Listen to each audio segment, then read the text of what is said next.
possibly click something or not. And all right. Well, without further ado, I want to welcome you to the virtual speaker series for the Carpenter's Boat Shop. It is Thursday evening, October 23rd, and we are very fortunate to have a former apprentice from the Carpenter's Boat Shop, Andrew Guest, who's with us. Thank you, Andrew, for jumping in. Just a Hello. little background on Andrew. He was an apprentice here in 2012 and 13. He's a graduate of the University College Falmouth's Press and Editorial Photography program, and became involved in the wooden boat community there, and then went native when he was accepted here to the boat shop. He then went off to be the ship's carpenter for the Mayflower 2 from 2014 to 2018, working predominantly at Mystic Seaport's Henry B. DuPont Preservation Shipyard and on the Mayflower. In its multi-year restoration effort in 2014 as well, he was fortunate enough to be awarded the Ed Monk Scholarship by the Center for Wooden Boats in Seattle, which allowed him to undertake some professional development on past, present, and future of the Cornish vernacular sailing craft. And since the summer of 17, he's been rebuilding Rosalind, where Andrew is currently stationed. It's a Cornish lugger.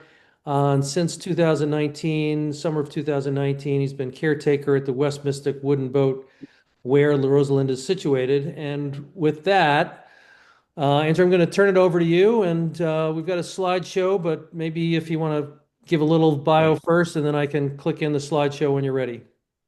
Sure. Hello, everyone. Thank you for coming. I guess, yeah, I don't know if anyone's familiar with my project before this, but yeah, like Luke said, I've spent the last nearly 8 years rebuilding one of her very specific type. There are three left in the world. Uh, and launched in June. And I'm in the water. I'm on mooring right now, which is still a little bit surreal. But yeah, um, I have some slides. I have kind of a run through, whoop through the project, and then hopefully there'll be time for some questions and maybe a walkthrough since I'm aboard. Yeah. Great. Let me fire up your slideshow. All right. So yeah, we can go straight to the next slide. That's fine. Um, so yeah, at the beginning, And I can drop it back on the what's that? I think somebody had some audio in the background, but you can keep rolling. Okay.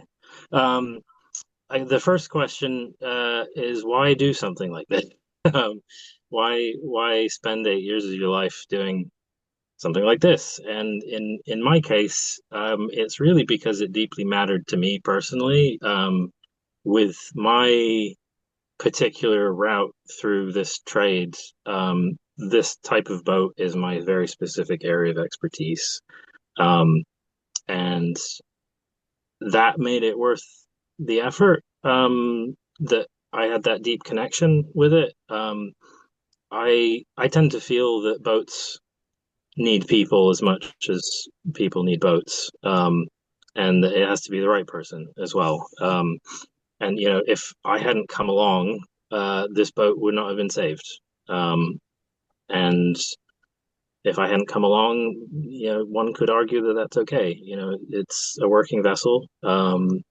It's built out of organic materials. You know, a friend of mine likes to say wooden boats are polite in the sense that they go away when they're no longer required, which I think is kind of a nice way of summing it up. But yeah,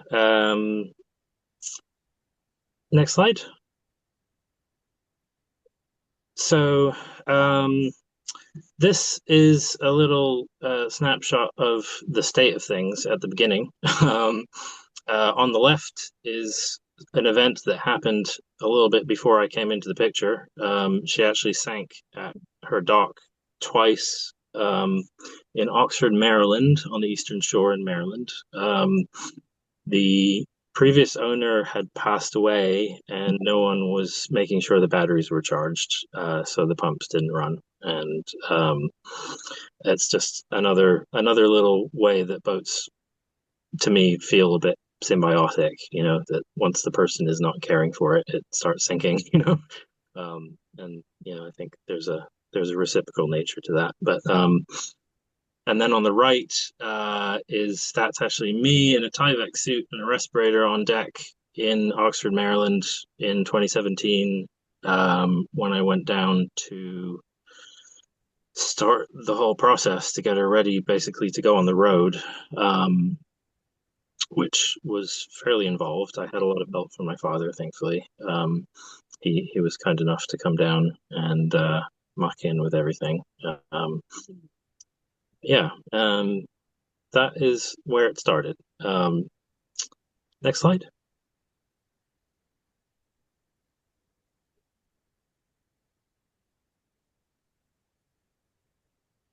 Let me just see. I did something here, which was not good. Okay. Okay.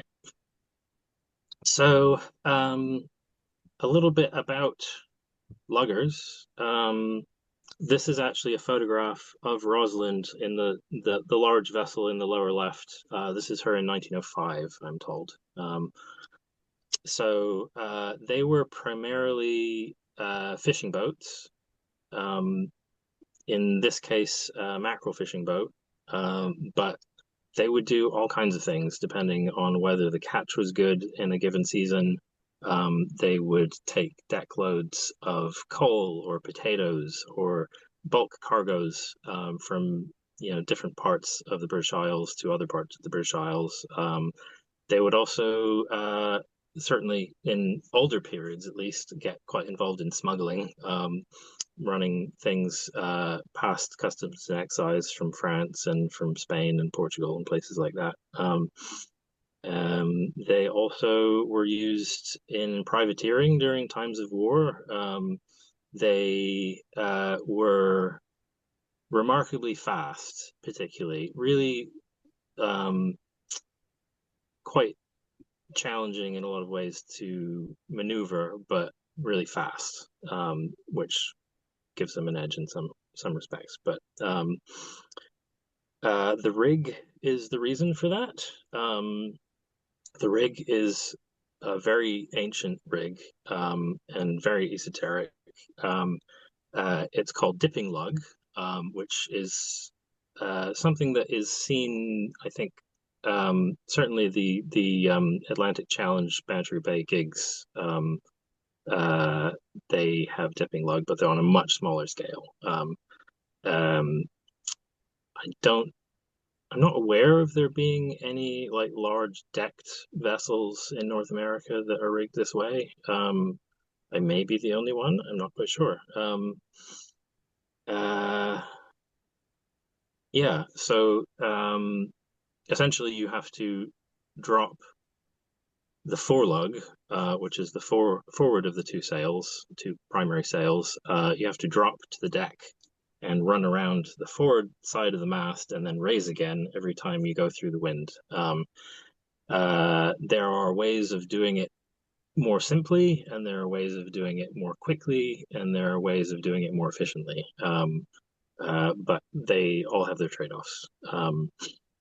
What that gets you is an enormous amount of sail power that is really quite low to the center of effort of the vessel. So there's less of the heeling force. The rig is not as tall. It's long along the waterline rather than tall. So you get an enormous amount of power for all of that complexity, which is why they were used for fishing, hauling nets and long lines. You need quite a bit of power. and also because they were for the mackerel fishery specifically, mackerel spoils really quickly, and this is before refrigeration, so they all kind of raced each other back to whatever their hailing port was to get their catch ashore and ultimately to the railway to be shipped up country. The first boats ashore got the best price naturally. So it was a bit of a race. So there are all these these little things that have influenced the rig and influenced the hull form, influenced the construction. And this one, as I said, is one of three of the St. Ives luggers that are still in existence. I think that they are probably the most interesting because of all of the constraints that were put on them by their environment, particularly. St. Ives, as you can see in the picture there, when it's flooded, is great, but it also it dries out completely twice a day. So all of the boats that work out of that harbor have to be prepared to sit on the bottom for half the day. And not only that, the harbor is quite open to the Irish Sea. So what you get is frequently they'd be coming back into harbor with a following sea and what was referred to locally as a ground sea, which actually means that you are in all likelihood bouncing off of the bottom of the harbor at the bottom of each wave trough. So they were built for that. So she's very flat floored amidships, but very, very fine at both ends. And very heavily timbered so that she can literally bounce off of the sea bottom, and also so she can sit happily for half the day. Yeah, so interesting series of constraints that have led to this, I think, anyway. Next slide, please. So this is a little snapshot of the sail plan as I have adapted it from historic documents. There was a survey of boats of this type done in the 1920s and 1930s by a guy named Philip Oake, who went around surveying working boats, basically. And so this drawing is heavily derived from a drawing that he did of a boat called Ebenezer, which was also built by William Painter, who is the fellow who built Rosalind, but like 35 years earlier, I think it was, and was quite a bit larger. So there were some things I had to tweak to make it work right. You can see there, though, one of the interesting things about this rig, I think, is that all of the sails are cut almost the same. And they're a little bit like Russian nesting dolls in that typically the way that you reef or reduce sail is you actually change which sail is on which mast. And that's kind of your first go-to before actually putting a reef in. So you would take the big forelug down and put the big mizzen on the forelug and the small mizzen on the mizzen, and so on and so forth, down and down and down until you have very little sail area, depending on the weather conditions. Yeah, and then these sails, by the way, were also made in Maine by a very talented sailmaker, Dale Ward, out of Appleton. She did an absolutely incredible job. I am very, very, very happy with them. Next slide, please.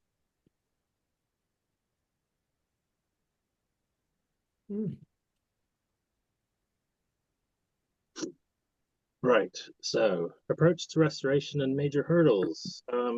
Once I decided that I was going to do this thing, I had to come up with a plan of how to attack things in what order.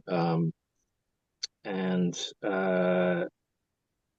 I very quickly decided that I was going to take the approach of replacing one piece at a time, rather than lofting and replacing whole frames at once, or replacing the entire vessel all at once, basically. Part of that is philosophical. I feel like that has a stronger claim to being a real restoration, personally. But also was quite constrained by the condition of Rosalind when I got her. She was in really rough shape, and I had very definite concerns that if I took too much apart at once, she would just crumble. So started off replacing one futtock at a time, one piece of the dead wood at a time, and so on and so forth. I also took the approach of recycling as much as I possibly could, and doing as much like really time intensive labor as opposed to money intensive labor as I could. I've been on a very tight budget the entire time, and that definitely motivated it. But honestly, even if I hadn't been on a tight budget, I think I would have done it this way. I think it's more rewarding personally. For instance, all of the deck frame, so every beam and every carlin that's over my head, is everything that remains of the schooner Australia, which used to be an exhibit MS-64, which was deaccessioned, and I was given permission to harvest anything that was any good still. I did that. I picked over scrap piles. I picked over offcut piles, reject piles from other projects. I cut a lot of trees down myself.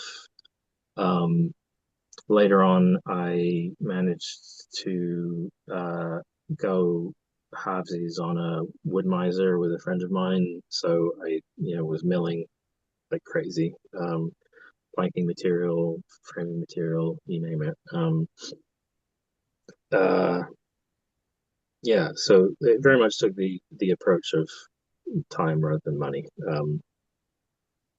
The major hurdles. The first one was hog and twist in the center line. So I don't know if everyone is necessarily familiar with those terms, but hogging is when the backbone of a vessel that was straight like so starts drooping at the ends like this, which is very, very common. Especially with larger boats that are very buoyant in the middle and very pointy at the ends, and so not very buoyant at the ends, you get this very strong force of buoyancy pushing up in the middle and very little by comparison at the ends. So over time, the backbone just starts looking like that. So that was not a surprise. I'm in bed watching a presentation from a place called the Carpenter's Boat Shop. And there's What's a that? guy who restored a boat. I think someone's got some audio on. What's cooking with you?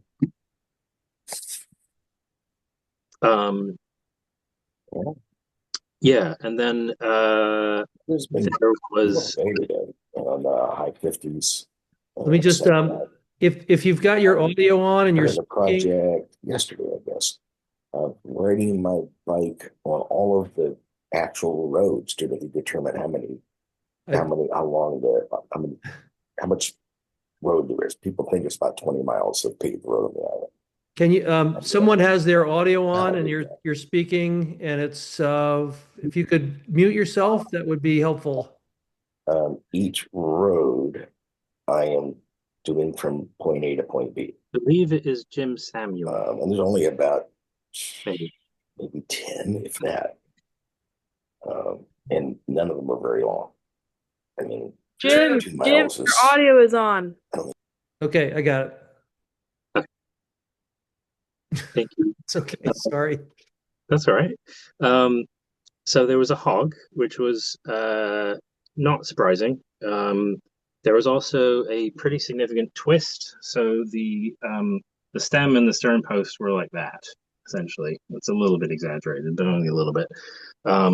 So my first hurdle was to correct both of those things, and one of them was a lot easier than the other one. The hog was almost nothing to correct, which was the first sign of how degraded the hull was. I fixed a like 3-part compound hog in the keel that was probably like 4 to 6 inches over 40 feet. I corrected that with a 12-ton bottle jack in about 20 minutes, which it should not be that easy. That is a sign that all of the structural timbers have softened and that they're not doing their job anymore. The twist was much more difficult to fix because there are a lot more parts resisting any effort to undo that. So what I ended up actually having to do was unfasten about half of the planks from the stem and from the stern post, and then I drove rebar through this big wooden block into the ground, just off of the stern post, basically, and then put a very large timber up to the stern post to a chock that I screwed into the stern post, and then put a bottle jack on the like a big bottle jack on the bottom of the timber, and then over the course of like I think it was about a week, just like took up on it little bit by little bit and loosened things on the boat as they seemed to be protesting, and that did it in the end. But it was a little bit nerve-wracking for sure, because like I had visions of doing that and the whole thing, just crumbling and everything going flying. But that thankfully did not happen. Let's see. Steaming. Can we have the next slide, please? Oh, a little bit more on the center line, actually. Sorry. So this is actually a panoramic photograph of when I removed the original keel and the whole boat was suspended on poppets and bracing from the staging and various other things, but there's no blocking under the keel at that point, which is a little bit terrifying of a moment, but all right in the end. Next slide, please. Framing, yes. So this is a double sawn framed vessel,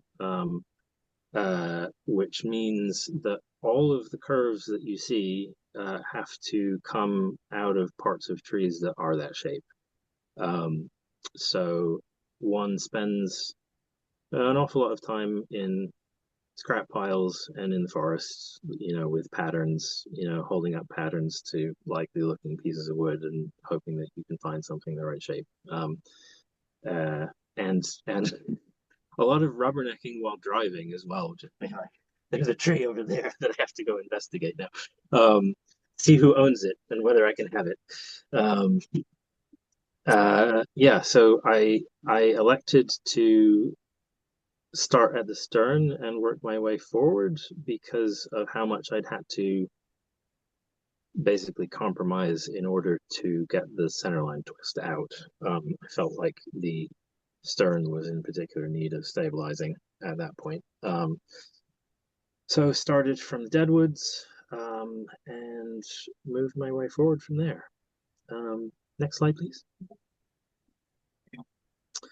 And this is just a little bit of the process. So this is my late lamented Ford Ranger at Mystic Seaport after milling a whole bunch of scrap wood.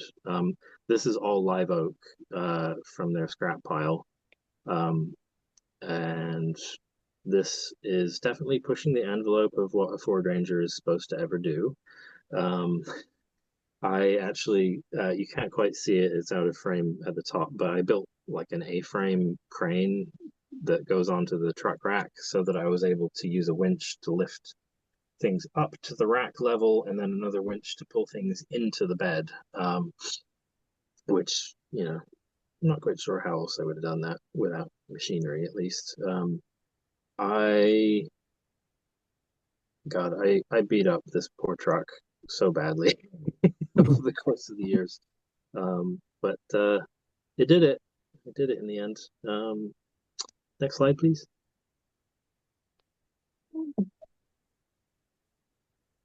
And this is how I did most of the milling of framing material. So this is called an Alaskan mill, and it's an attachment that goes onto a chainsaw. To do your first cut, you need some sort of rail to put on the log that is planar, for the mechanism to ride on top of. And in the case of curvy logs, I had to make a curvy rail. So yeah, there's a lot of like secondary skills that come into play with a project like this, and welding was definitely one of them. Yeah. Next slide, please. And then when framing was done, which took about year and a half, 2 years to do, started on planking, and I started gathering materials for planking quite a bit earlier than that, because it had to dry. So I got pretty much all Eastern larch for planking material, which is absolutely wonderful stuff. I cannot recommend it enough. It is rot resistant, it steam bends incredibly well, it glues really well. Yeah, I mean, all the things that you want for boat planking, it does in spades. I got some of it somewhat locally, from a like woodlot forester, small scale in Glastonbury, Connecticut, and that's where this photograph was taken. He had a wood miser come in to mill some logs that he had felled, and I took it all away and turned it into boat. The rest of it I got from the far end of Wisconsin. So I have a friend out there who's a very, very talented sawyer, named Josh Swan, who Eastern Larch, also known as hackmatack or tamarack, by the way, that's a lot of what he does. He's one of only a handful of people, I think, still around who has commercially sourced larch root knees. So he will go out into the boreal swamp and with his skid steer, and he'll pull an entire larch tree over and then slice up the roots to get all of the knee shapes out. But he also provided me with a lot of really wonderful planking stock. The Ford Ranger did not like going there. It was a very long trip for a Ford Ranger, but I did it. Next slide, please. I was hoping this would show up. There was actually a video in this slide, but I guess that doesn't work. That's a bummer. Well, anyway, oh, there we go. Is that anything?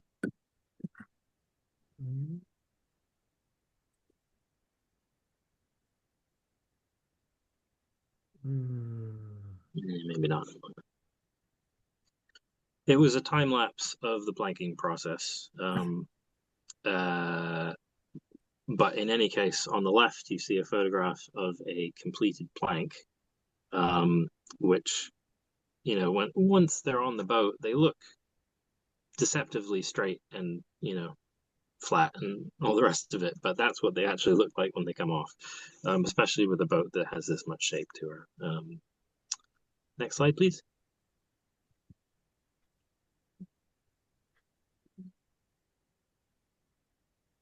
Actually, just briefly before I get into decking, the biggest hurdle with planking was steam generation. So I needed an enormous amount of really hot steam in order to make all of that happen. And what I initially did was actually built a steam generator myself that was derived kind of from drawings of one of the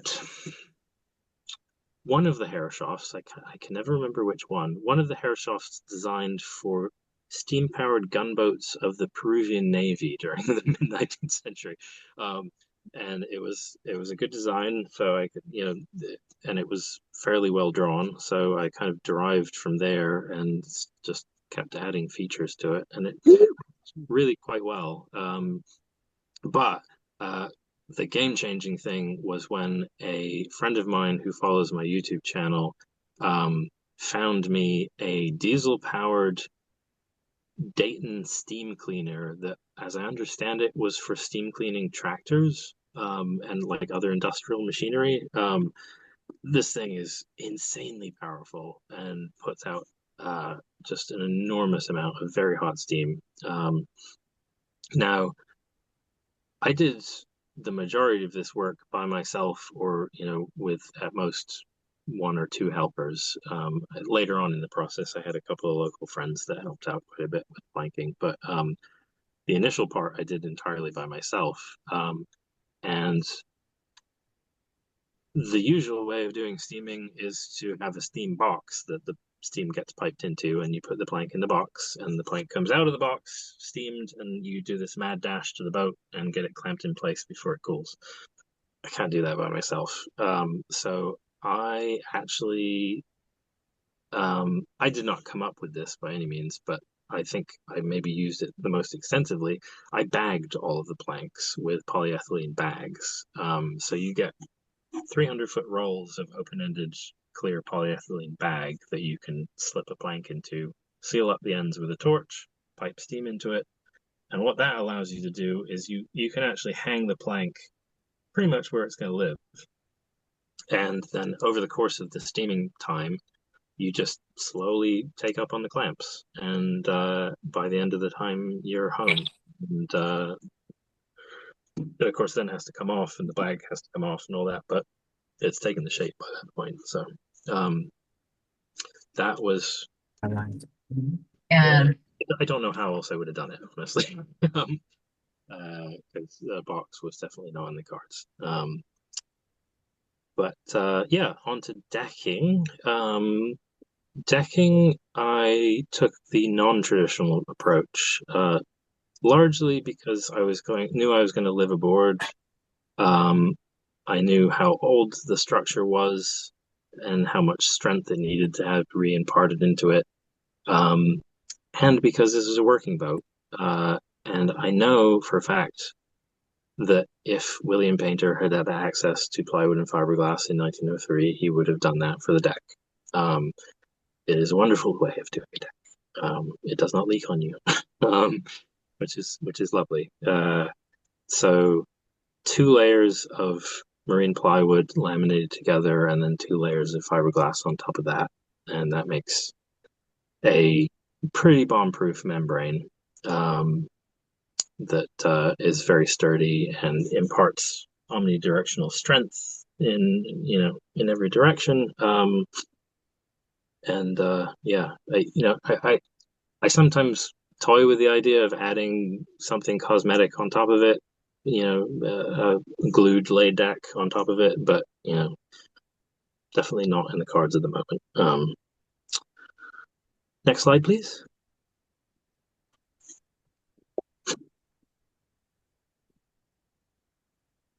Sorry. All right. Closing in. Yeah, so as the planking process on a Carvel planked vessel, which this is, closes in, it gets progressively more complicated because you start running into shutter planks, which I'm not assuming that everyone has run into. Shutter plank is when you have planks on both edges and you're fitting something in the space in between. The major difficulty with that is that you can't reach through to the back of the frame with a clamp to actually hold the thing in. So you have to come up with other ways of doing it. There's a lot of different ways of doing it, but wedges feature pretty heavily in all of them. Yeah.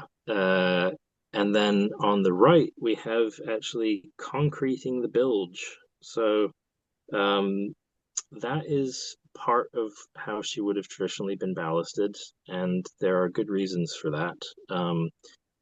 Part of the reason is actually drainage. The way that the framing is constructed, it is not impossible, but challenging to get water to drain from the whole vessel to where the pump is. There's a lot of obstacles, a lot of really quite large obstacles. So filling the frame bays up to their top level so that water can just drain aft makes a lot of sense. It also acts as ballast. It's not great ballast. It's not nearly as heavy as you would like it to be. And this is definitely something that I'm not super proud of, but I was so anxious about the concrete being too heavy that I aggressively lightened it by putting just about everything I could get my hands on that was light and took up space in the concrete. So there's Tupperware in the concrete, there's pool noodles in the concrete, there's apple juice bottles and milk jugs in the concrete. Turns out I didn't need to have done that. I was actually light when I went in, but all of this was sufficiently archaeological that I was not able to make that calculation with enough certainty. So I erred on the side of light. So I have had to add quite a lot of ballast on top of the concrete as well, which is fine. Also in the concrete is along the top of the keel, under the keelson, is 3,100 pounds of lead chunks, mostly in the form of a sailboat keel that I bought and cut up with a chainsaw, which I highly recommend never doing. It is the most awful thing I've ever done.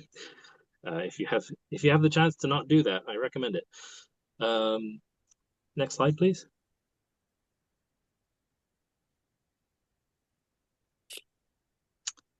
More closing in. So this is the coach roof. The coach roof is actually all of the beams, those heavily cambered beams that hold the coach roof off.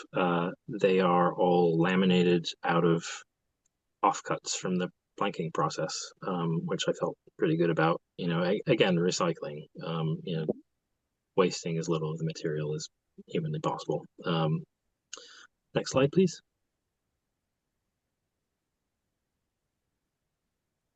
I've also used a fair bit in the way of unconventional modern technology for doing parts of this, at least. So this is actually a photograph of, on the right is the pattern that I made for my propeller shaft strut, and on the left is the finished bronze item.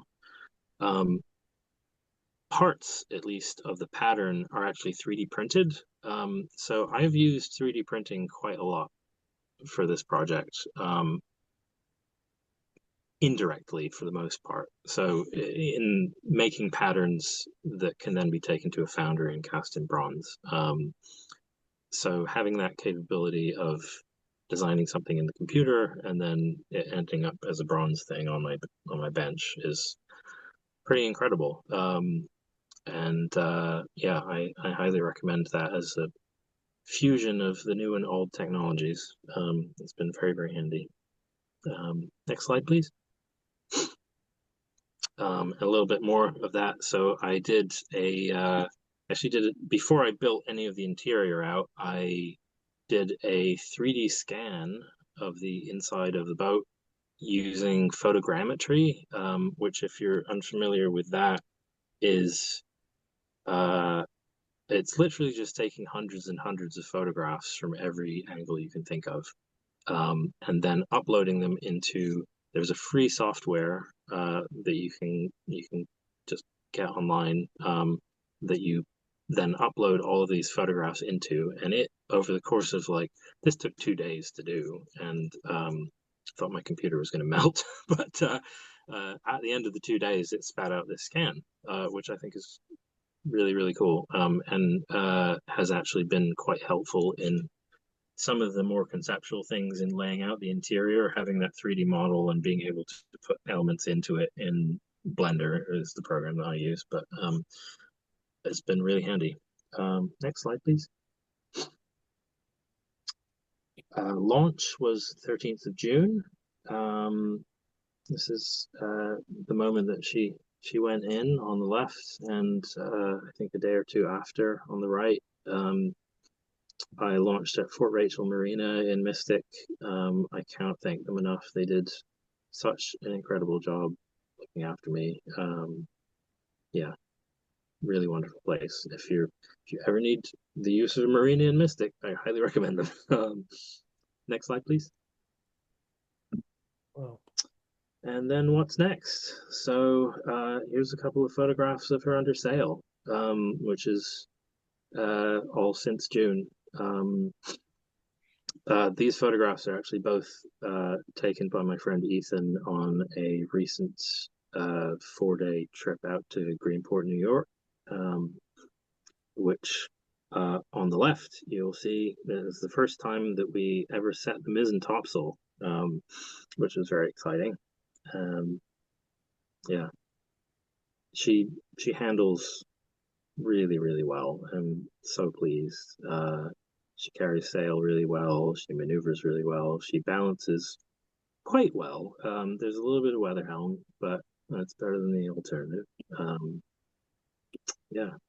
So for now, I'm still, I'm training people and, refreshing my memory at the same time of how all this works. And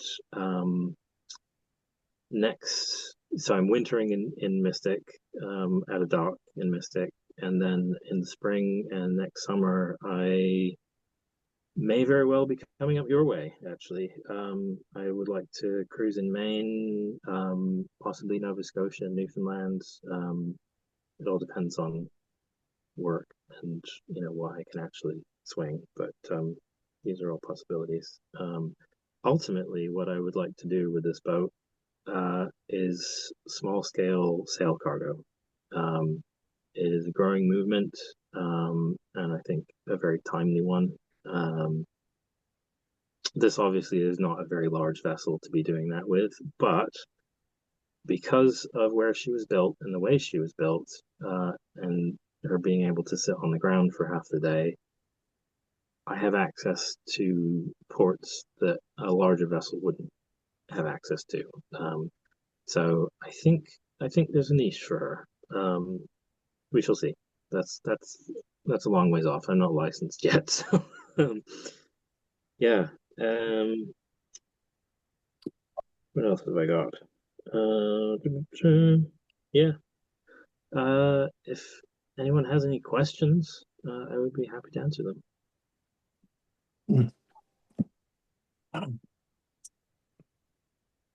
I just wanted to say, Andrew, that just really spectacular. I mean, what a project.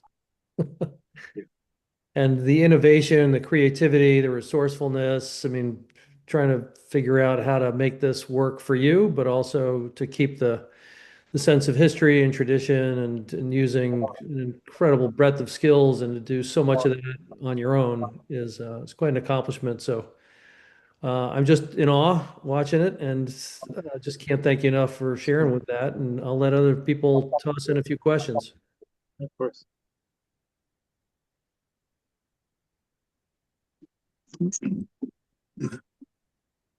How does one toss in a question?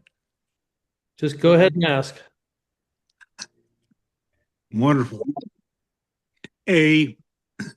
What was your background that enabled such a project to be considered?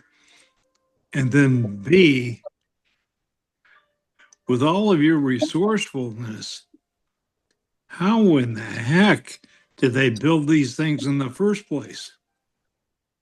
Well, in the first place, they probably had a crew of about a dozen building one of these, and they would have turned a boat like this out in 4 or 5 months. But they pretty much exclusively built this kind of boat, so they were used to it, and with the big crew and all of the shop setups and all that, I had to build a workshop from scratch, the whole thing. But so my background, as Luke mentioned in the beginning, is originally in press and editorial photography, which is just another way of saying photojournalism. I got into boat building originally by photographing it, and just was very taken with the whole thing. I've always been a builder. I've always made stuff, and kind of latched onto boats as like one of the most interesting and complicated things you can build, certainly with wood anyway. And I did a lot of sailing with friends in Cornwall and Brittany, and briefly tried to live in Iceland. That didn't work out. But after that, applied to the Carpenter's boat shop and did the apprenticeship at the boat shop. And Really? I did. Yeah.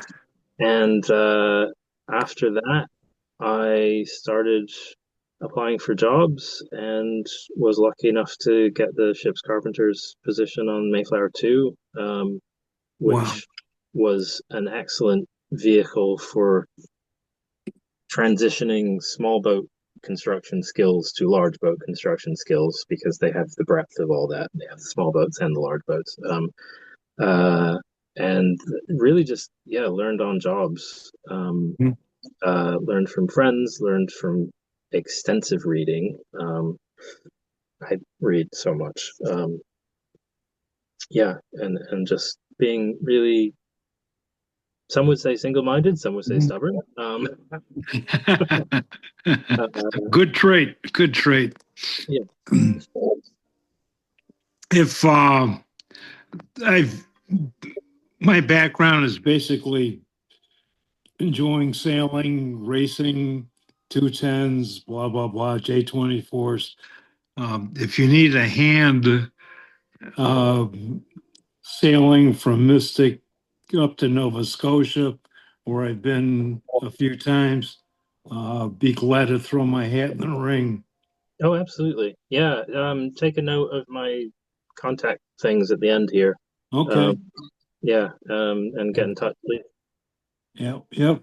You've just restored a marvelous ethic, and I've seen the Blue Nose 2, Blue Nose 1, Blue Nose 2, up in Nova Scotia, personally, being restored. The fastest sailing fishing boat around. It kicked the ass out of anything in this country, and it's been an ambassador for Canada. And what you've done, I guess you have a fatal flaw in your character. What has it been? What, 4 or 5 years? 8 years. 8, God. And there's another question. I just want to jump in there and just we've got a question here about what was your budget, Andrew? Everything I had. Basically. I quickly started doing the YouTube thing and raising a little bit of money through that and through Patreon and through individual donors. I also was very, very lucky to end up being the caretaker at the boatyard where I did the rebuild. So I got to live right next to my workshop. And I got rent in exchange for doing services for them, which was huge. That kept my overhead really low. I have had help from friends. I've had help from family. I have begged and borrowed, and scrounged, you know. Um, so yeah, That's great. that's the short answer. No worries. There are other questions?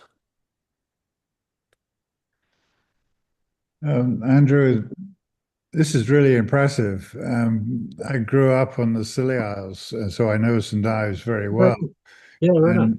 And we used to really enjoy seeing the Bristol Channel pilots coming in, and both restored or original restored or new builds. But it's a lovely style of boat and so practical, and the history of these things is fantastic. And it's wonderful that you've taken these 8 years to do this. Fabulous, fabulous project. Well done. Thank you. Yep. We've got about 5 minutes left, and I'm going to put up some slides for those of you who would like more information, just so you can record that. I'll try to copy it as well and put it in the chat, but we can still ask some more questions. Yes, please. Also, I'm just going to walk around a little bit. So here I am in my very messy galley.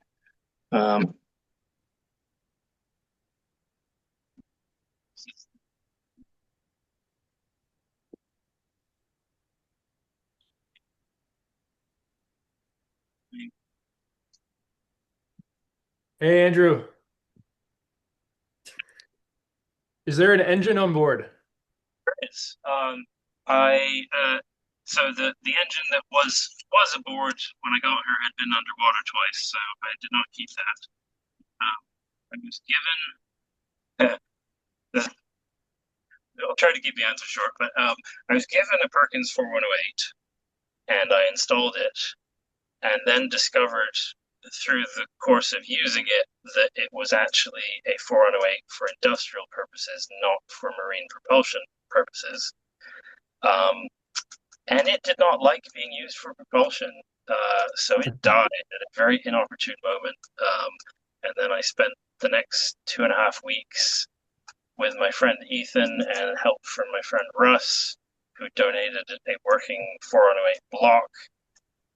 I bought 2 derelict 4108s, and of course had the derelict 4108 that was in the boat. So basically spent 2.5 weeks combining 4 old engines into 1 new engine.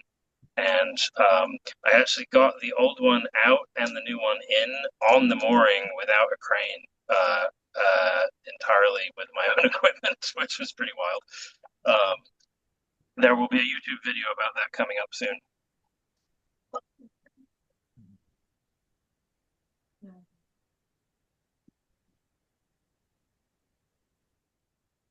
Got fire going.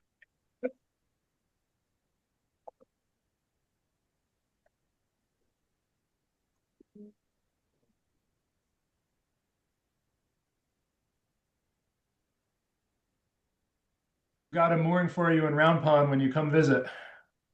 So, thank you. In a guest room. That is very good to hear. Thank you. You have quite a bit of headroom in there. I have wonderful headroom. I have a lot of really tall friends, and I wanted them to feel comfortable coming sailing with me. So, yeah, I mean, I'm 6 foot, and there's so, yeah. This is kind of a cool story. This knee here, actually is a piece that I've had in my woodpile since I was an apprentice. The Christmas of my apprenticeship, I somehow managed to convince my dad to go down the hill into the woods with me with 3 foot of snow on the ground to dig out black locust roots. And this is one of them. So, and now it's in a boat. So, yeah. Yeah, and the engine, by the way, is in this box here under the companionway. my books. Very important.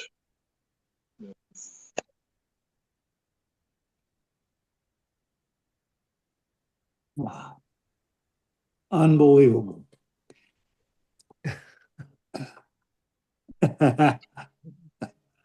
Ah, jeez. Andrew, we've got a few of our apprentices on this call. Mhm. And you can see the boat shop crew there in one. We've got Annika. Who's in the room, Annika? We've got Phoebe, Daniel, Russ, Sophia, Lily, and Dan. It's good crew. And They're coming to the end of their apprenticeship, under a month now, and just wondering if you can offer some words of wisdom from someone who's been through the program and embarked upon some fascinating, certainly road less traveled endeavors. well, I think if I have demonstrated anything, it is that uh, you can really run with it if you feel like it anyway. Um, yeah, I mean the boat shop definitely gave me the the foundation that I needed to take the next step, to take the next step, to take the next step. And I'm enormously grateful for that. Yeah. Um, don't be afraid to do something that other people think is ridiculous or foolhardy. I suppose would be my advice. All right, maybe one last question, and then it's 8 o'clock. We promised we would wrap it up around 8. So, anyone else?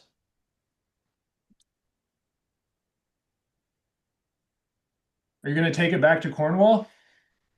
Eventually, yes. I'm not quite sure when yet, and that depends on having trained crew that I'm confident with that are also able to blow off all of their earthly responsibilities for the length of time that a crossing takes. So uh, we'll see. But I'm hoping year after next. Yeah, barring something else coming up. Are you planning to winterize or go somewhere a bit warmer for this upcoming? Neither, actually. I am going to be living aboard, and I'm going to be living aboard at a dock with shore power. So I'm going to have one of those oil-filled radiators, electric radiators, running on low all the time, and that will prevent anything from freezing hard, at least. The engine I will probably winterize. The water system I won't, though. And hopefully that is a good choice. We will see. Yeah, my friends that have done similar things assure me that it's fine, especially in Connecticut. It's mild enough that if you've got a little bit of heat on board, it it builds up and it stays residual for quite a while. So. Well, Andrew, I'm going to say thank you, and got the slide up if people want. I put all the same information in the chat. If you wanted to pull that off, you got a couple minutes to do that. Otherwise, I just can't thank you enough, Andrew, for taking the time and to share with us just such a remarkable adventure and endeavor. And can't say anything more other than just really wishing you the best of luck. Please come by. We'd love to see you up here and get a ride. I think we'll all. Definitely. He No, got it's plenty of my crew, so don't be shy about it. And a big thanks to everybody else for jumping in with us tonight. This is our first of the fall season. We've got another one coming up on November 6th, and so many more lined up for the future.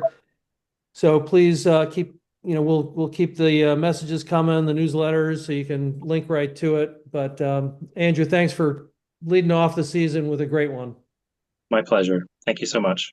Amen. Amen. Thank Everybody. you, Andrew. Outstanding. Thanks. Cheers.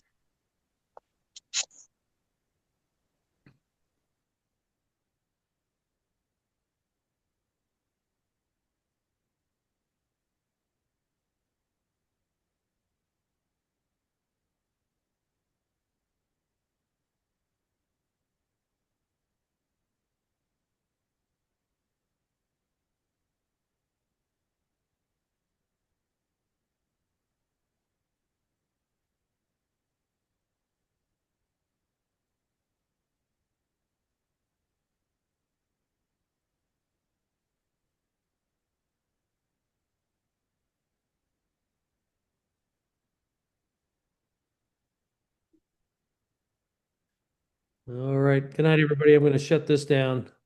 Yep. Good night. Thanks again. Thank you.